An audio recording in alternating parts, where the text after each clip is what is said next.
এভাবেই সারা দিন রাত বৃষ্টি হচ্ছে, কখনো থামে কখনো বাড়ে, কখনো কম কখনো বেশি। চারিদিকে মেঘে ঢাকা, দূরে কিছুই দেখা যাচ্ছে না।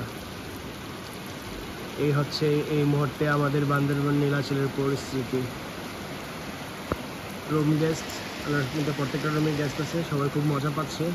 যদিও অনেক বেশি বৃষ্টি, কোথাও যাইতে পারতেছে না বৃষ্টির কারণে, কিন্তু যাইতেও চাচ্ছে না, কারণ এই সময়টাই আসলে এখানেই সুন্দর, বৃষ্টির সময়।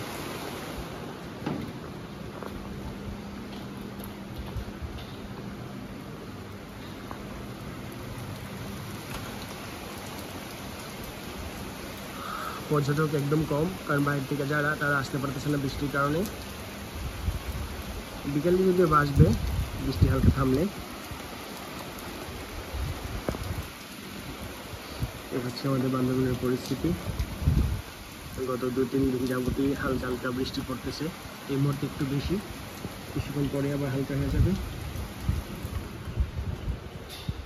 তোমার গাছের লেবু পাইকে গেছে না পারতে পারতে, প্রতিদিনই পারি তারপরে শেষ হয় না।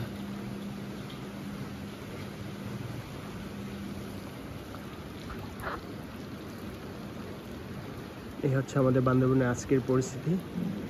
যারা বাইরে থেকে ভাবতেছেন বান্দরবনে এই মুহূর্তে কী অবস্থা, আমি বলবো এই মুহূর্তে খুবই ভালো অবস্থা, কারণ বৃষ্টি অনেক বেশি না, হালকা হালকা গুড়ি গুড়ি বৃষ্টি সারাক্ষণ, তবে মাঝে মাঝে থামে। তবে এটা খুব মজা পাহাড়ি অঞ্চলে বিশেষ করে।